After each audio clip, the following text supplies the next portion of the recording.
I was hoping you could help me with a problem. I don't want to go card by card through Call of the Mountain.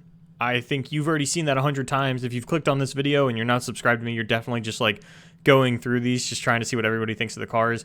Maybe I'm high profile enough at this point that enough of you know my name that you actively sought this out, in which case, welcome, that's really cool. My name is Boulevard, and that's an acronym for Bitch I Don't Care About Ladder. And if you came here not knowing what the alternative to ladder is, what I do care about, if not that, in Legends of Runeterra, boy do I have a channel for you. But obviously I mean tournaments. And the Ascent of Targon Invitational is what I want to be focusing my content on for the near future to kind of help you guys figure out what that's going to be like. And I know that there are multiple tournament formats being played right now, but we're going to focus on region locked because that is what Ascent of Targon will be played in. And while I'm sure I'm going to have a good time casting unified tournaments in the near future instead, we do want to focus on that. And if you're playing a region locked tournament, that means you can only bring one Targon deck. And the problem I have with that is that the cards released for Demacia, Piltover and Zon, Bilgewater, and Noxus don't do anything to impact the meta of those regions. So you take the other regions, Freljord, Ionia, and Shadow Isle, that did get new cards, and you ask, what does this do to the meta specifically tied to those regions? Because there's no way I'm going to be able to sit here and tell you what the best tournament Targon deck is, but I can tell you what the best region to pair with it is, given the other meta decks that you're going to have to bring to a region-locked one-ban tournament, or at least I hope to. So rather than go card by card, I'm going to go mechanic by mechanic, and kind of rate the strength of those. So if you came here to watch me rate every card on a scale of 5 and then for some reason still use half-point measurements instead of just rating it on a scale of 10, you came to the wrong place. It's okay. No hard feelings. Go ahead and go click on someone else's video. But effectively what I am going to be doing is just doing that, but instead of each card, I'm going to go by each mechanic, which is Nightfall, Celestial, Fury, Supporter, all that kind of stuff. Especially because I like the idea of unified formats. It's what Brazil is running. For those of you that keep asking me what unified means, it's card lock. It's an MTG term. They really only use it for team tournaments, so I understand that not everybody understands that. But if you've ever heard me say unified, I mean card lock. And with the release of Call of the Mountain, I like unified a lot more because it means that I could play 3 different Targon decks and have them all do very different things. Like we see in Bilgewater. We're constantly seeing players play multiple Bilgewater decks. We're seeing a lot of players play multiple Freljord decks. There are 3 Freljord lineups in Legends of Runeterra in unified formats right now. It's really cool. So like I said, gonna rate each mechanic on a scale of 1 to 10. No half numbers here. Like, I'm not gonna say 7.5 out of 10. I'm gonna pick a number. Like, I don't understand why people use a scale of 5 and then give it half numbers. Like, oh, this card is a 3.5 out of 5. Just say 7 out of 10. And if you think this is a direct call out post for you, it is. So I'm mostly going to be focusing on what regions I think it pairs with, what that would take out of your traditional lineup, and hopefully that should help keep this video short and digestible, but not lacking for information. It might still be an hour long. I don't really know. This is the preamble. I'll add a slide right after this one, after I'm done, and tell you how long it actually is. I don't need to do that. You can see the bar right down below. Did you really think I was going to waste my time doing that? You sucker.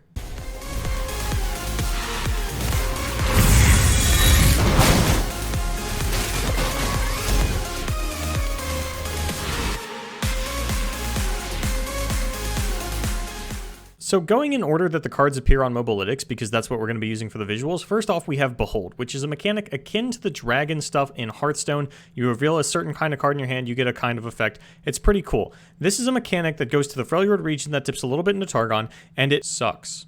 So Freljord is kind of balanced around the fact that it has the ramp cards, but doesn't have anything phenomenal to ramp into. And the Behold stuff doesn't really change that. It almost looks like it wants to play like an aggro or mid-range deck, but I don't think that's super effective. I think the best home currently that you're going to find for a couple of Behold cards could be Swain Sejuani, and maybe you change it to Swain Trundle, because I do think that Leviathan is something that'll sit dead in your hand for a good majority of the game. You can go ahead and Behold that. If you do play Trundle, you get the Pillar. It's pretty cool. And Revitalizing Roar is not necessarily a Behold card, but I do think it's pretty cool in Swain Trundle because it does let you get down Leviathan and Swain in the same turn once you're enlightened, which is pretty cool. That's a very impactful thing that can be difficult for your opponent to deal with, but at the end of the day, you're really just playing, you know, Revitalizing Roar is its own thing. It can go into a couple different things. There's a couple combos there. A lot of the combos that I can think of off the top of my head are 2 regions that are not Freljord, but I know a lot of people are talking about this with Aurelion Soul and just other high-cost units, so that's kind of its own thing. I'm not really going to touch on that. That's a little gimmicky. Everyone else can kind of figure that one out. I don't really have a great opinion on it. I think it's going to be a thing day one and maybe even the first couple of weeks, but I think it will eventually fall off as people kind of figure out, this is what's in the deck, this is how I beat it, stuff like that. But as far as Behold as a whole, I'm going to go ahead and give it something like a 4 out of 10, 5 being average. That's something that's important for me to articulate real quick here, is that on my scale of 1 to 10, 5 is average, 5 is playable. I think that this is slightly below playable, so I guess we'll call that like fringe playable. I don't think this is going to create a new archetype of Freljord. I think it's going to get slotted into an existing archetype of Freljord, and that makes a lot of like, I don't think you're going to see troll aggro popping up as the hot new Freljord thing. I don't think this is better than mid-range Frostbite. I don't even know what other region you would necessarily pair that with. Because if it is in something like Noxus, I think you're better off running a Swain deck, or maybe even just recommitting to Frostbite midrange. And Augur the Old Ones is a card that I liked a lot on release. The problem that I have with it is that if you are playing the Behold archetype, a lot of your cards already have regeneration and overwhelm, but I do really like the idea of giving regen and overwhelm to your Swain. If your Swain is harder to remove, that's good for you. Or if you even just want to throw regen on your Leviathan, that's a hard card to kill. So I do like Augur the Old Ones in something like that, and I think that as a 6-mana 5/5, it's okay for Overwhelm regen, but you don't put this card in your deck if it doesn't have the Behold activator in some way. Now, typically in TF Swain, we generally see about 5 8-drops in your deck between the 3 Leviathan and the 2 Riptide Rex. Obviously, we don't have that available to us here. Maybe we find a different Noxus or Freljord card to run that costs 8 other than Leviathan, but honestly, I'm not 100% sold on that. Maybe you just play Trundle and you never put the pillar down so that you can get off effects like Augur, but I don't think you actually put that much Behold in the deck, even if you are running Swain Trundle. I think maybe Augur's the only one, and I think that Augur would actually be okay if you're running Trundle Swain. Osgard the Ancient's cool, but like I don't think he's good, and I don't want to be playing it. The thing with a Behold Swain deck is I don't want to overload my 8-drop slot, because anything that I want to play on 8 is not as good as Leviathan. So yeah, overall, Behold, 4 out of 10. Slightly less than playable. And yes, I'm aware that you can play like Battle Rage Behold aggro. I don't think you're going to have a good time if you try that. And that's just ladder. I think speaking to tournaments, it's even worse because your opponent knows exactly what 8-cost cards are in your deck. And obviously you have to reveal the card when you Behold it anyway, but if they know what late game threats are coming, if they know if they know that Battle Rage is in your deck, they're going to play around Battle Rage for the rest of the game. They're going to leave open that Vengeance mana when you have an Overwhelm unit, stuff like that. Next up would be the support stuff from Ionia, but that's an existing mechanic. I'm going to kind of hold off on that one until Targon and talk about the Targon stuff because it's a little bit more all in on that. But I will say baseline here that I don't really like support stuff. I do like Lulu. I think it's a lot better if you are running Ionia and you're supporting elusives.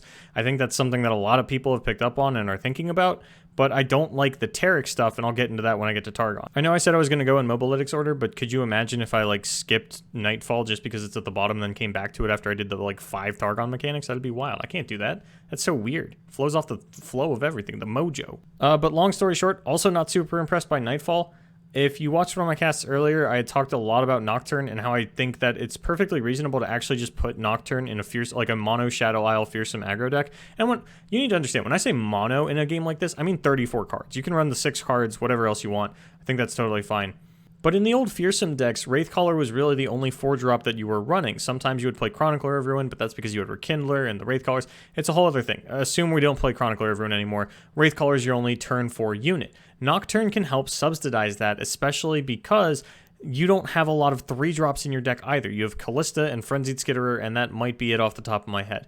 And that means that if you whiff on, if you curve out and you play a 3-drop on 3, and then suddenly on turn 4 you don't have a Wraithcaller, your turn 4 can actually look a little bit awkward. That's supposed to be sort of the last really aggressive turn before mid-range decks start to get online, and you really need to pump in all in on that, and something like Nocturne can help you do that, especially if you can get his Nightfall off and help push through things that are typically fearsome blockers.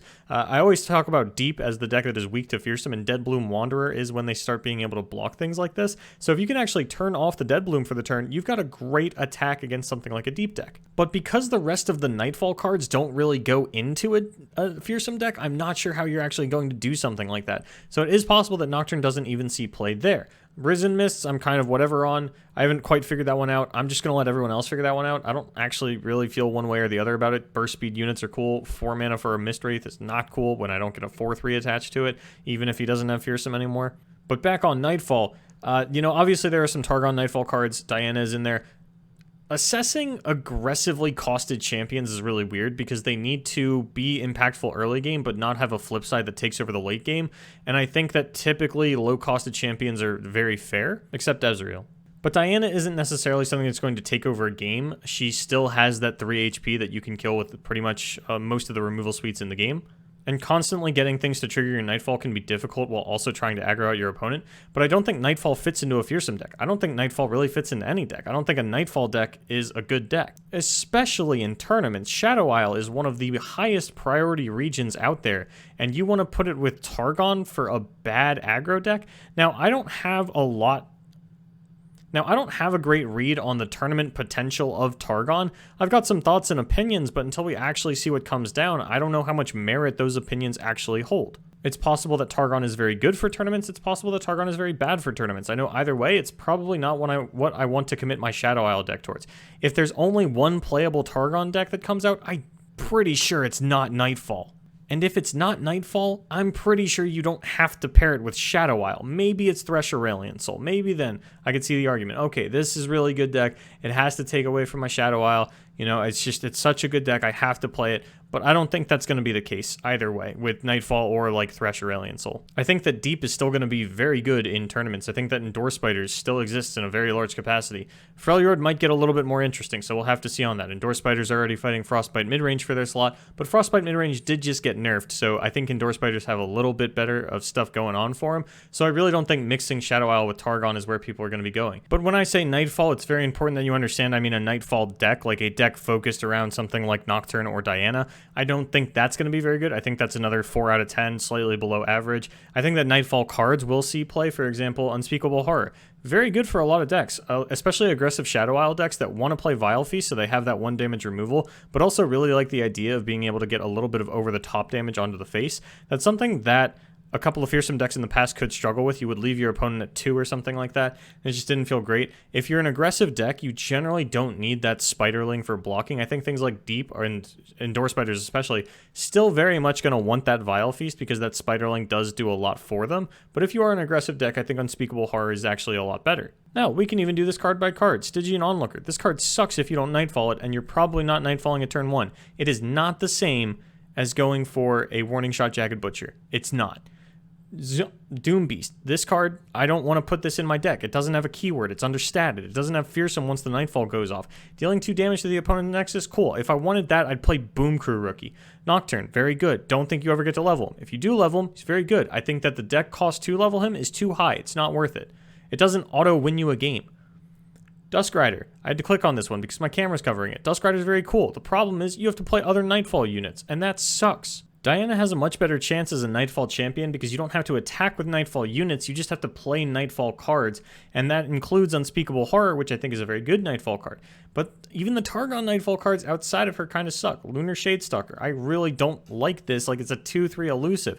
Maybe it's necessary for me to have this as a blocker for other elusive decks, but I don't think that's going to be the case. You only get so many Lunari Duskbringers, and outside of that, it does look like it gets a little hard to activate Nightfall, especially given the fact that Shadow Isle decks typically play on curve, and you're probably playing Shadow Isle if you're playing a Nightfall deck. And outside of this, I don't really see what you would be playing to consistently activate your Nightfall stuff, and the payoff isn't even that good. Crescent Guardian, sure, it's a 5-3 overwhelm. That's actually very good. Can you get that off by turn 3? Maybe, probably. That one's pretty likely. But then it seems like the further we go down, actually the worse that they get, and I feel like the better they should be getting. Like Cygnus the Moonstalker? You're gonna put this in your deck? Really? Really? Really? Are you serious? Lunari Priestess doesn't really feel like a Nightfall card as much as it feels like a Celestial card. Like, I don't think I put this in a Nightfall deck. I'm pretty sure I put this in a Celestial deck. Maybe I put it in my Diana Nightfall deck because, you know, I just need to activate the Nightfall ability. I'd probably have to put it in my Nocturne deck because, well, how else am I going to attack with Nightfall units? This is one of the best ones because it gets me to invoke, so I get to maintain card advantage. And it's more than that I don't like it. I just don't think it is inherently a competitive mechanic. Nobody ever said combo rogue. The times that you would see quote-unquote combo rogue, 9 times out of 10, we were talking about miracle rogue, and that is a whole different thing. And I know you are sitting here looking at all this gem stuff in Targon and looking at Jay Medarda and going, oh, miracle rogue, you say. Stop it. Get help. Because that's my idea. I already talked about it in a previous video. So let's talk about support. I know that they're scattered throughout the Targon region as well as Ionia and a couple of other regions as well that already exist in the game. Overall, it looks like the support archetype is going to play a lot like Bannerman. It's this board-centric mid-range deck, which I think is pretty inarguable because support by definition requires you to have at least 2 units on board to be relevant. And that's where I come into the problem of this deck sucks on defense, just straight up. I don't think there's anything you can tell me about that. This deck sucks on defense. Sure, it's got some cool tricks about it, but overall, because we have the ability to silence champions now, especially because we have the ability to blast champions to Kingdom Come for 6 damage while silencing them, I think that something like a Tarek just has absolutely no agency. I don't want to be playing buff spells, which is what Tarek's whole shtick is. I want to be targeting my Tarek with things so that he can pass it along to the next guy, and if he just gets his asshole blasted out by a Daybreak spell, then I don't want to be committing extra cards to him. I don't think this is the time to be playing a bunch of buff spells. And if you ever lose the board, you don't have the comeback potential that Bannerman does. A lot of the supporters are understated on attack, and Bannerman only needs 1 unit to win because they play 6/6s and 5/5s and things of that nature. On the side of a supporter, you need 2, probably 3 units in some cases to actually redevelop. So if you ever get Ruinationed and you don't get to Bastion a unit, it's game over. And I can pop that Bastion with a Vile Feast. Now, then we get into awkward situations where it's like, well, if you're Ruinationing on 9, then you don't have that mana available to you. Overall, I think it's a little bit too easy for you to lose the board, especially given that things like Deep are still going to exist, and Spell Shield doesn't do anything against Devourer of the Depths. I could go over the specific cards, but at the end of the day, it's still a mechanic that requires you to hold the board and doesn't have great refuel options either through draw power or through actually just tempoing out into multiple units. Some of these supporters are very expensive. You can't rebuild your board in 1 turn, and it's a lot easier to consistently pick off these one-off units. You can't afford to take that many turns off redeveloping. I don't think this is anything. I'm pretty sure this is like 2 out of 10 in terms of tournament play, and I mean that for specifically like a Targon Ionia deck or like a mostly Targon deck that's all in on like the Tarek and the Mountain Sojourners and things of that nature. I think if you want to play a Lulu support and just like Lulu's like a better War Chef. Like I wouldn't call it support Bannerman. It's just Bannerman with War Chef in it. That's how Bannerman's always been. I think Lulu gets to do that in Ionia as well. I think Tarek is too hard to level up if you're not specifically playing either Miracle Rogue or a supporter-style deck, whereas Lulu, you know, there are a couple of other okay supporters in Ionia, specifically Young Witch.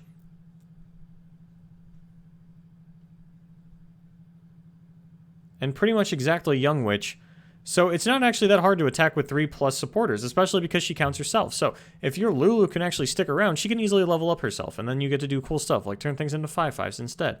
So Tarek just seems way too hard to level if you're not on a dedicated support deck. His payoff actually doesn't seem that great because we have so much silence for champions now. I don't want to be playing as many buff spells, especially permanent ones, where I can just get blown out by something like that. Bastion isn't a catch-all that people seem to think it is, and overall, it just seems a little bit too weak in too many areas. Daybreak is really cool because it's really generic, and I feel like it's such a good defensive tool that is going to be kind of how a lot of Targon decks make it into the late game. One of the reasons that I crapped on Nightfall so hard is because it's not advantage neutral like Daybreak cards are. For example, if you play a turn 1 Stygian Onlookers and your goal is to push through 4 damage at me, and I just play a Solari Soldier, I'm advantage neutral. I can block your guy, you're down a card because you activated your Nightfall, and if you didn't, then sure, I have a 1-mana 2/2. That's pretty on par with what I want a 1-mana to be. So overall, the cards themselves have really good stats when their effects aren't activated, and then they have great stats when their effects are activated. They have great effects. I think that Leona's a great card. I think that Raven Daylight Spear is phenomenal. I think they have a good finisher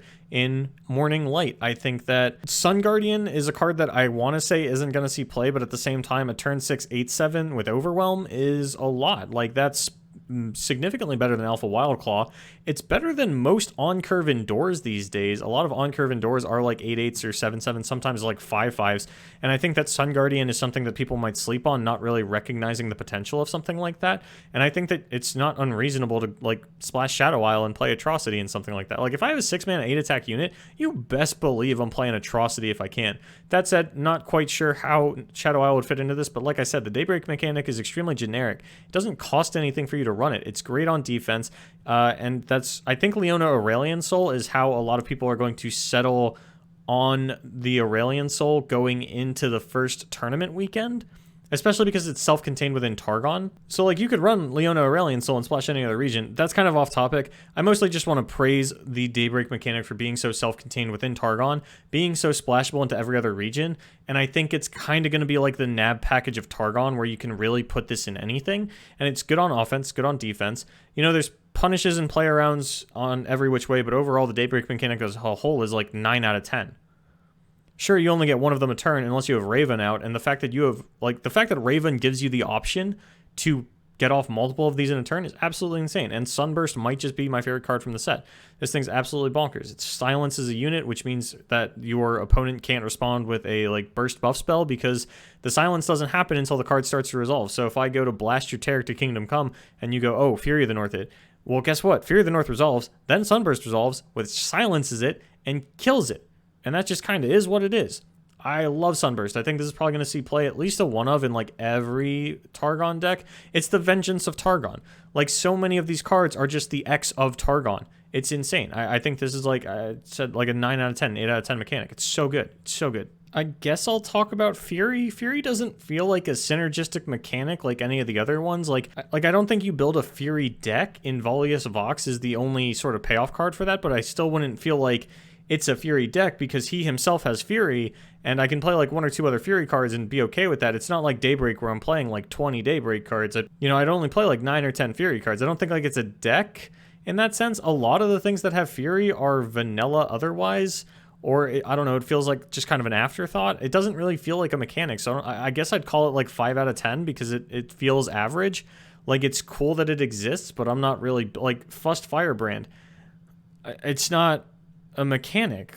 Like I guess Dragon is more of a mechanic, but Dragon also really doesn't have any payoff cards. It's kind of weird. Like this stuff was just kind of thrown in there, and it's not stuff like I'm not going to build a Dragon deck. There's no Dragon deck payoff. It's kind of weird. I don't know. Like I guess 5 out of 10 because it's average. Like it will be included in decks, but it's not something you build a deck around is the best way to put it. We're not going to see like, oh, Dragons have taken over the tournament format. Like, Dragon's Clutch is the only payoff, and I really think you're mostly going to be using this to search Aurelion Soul. So, other than that, it just kind of is what it is. Speaking of Aurelion Soul, Invoke and Celestial.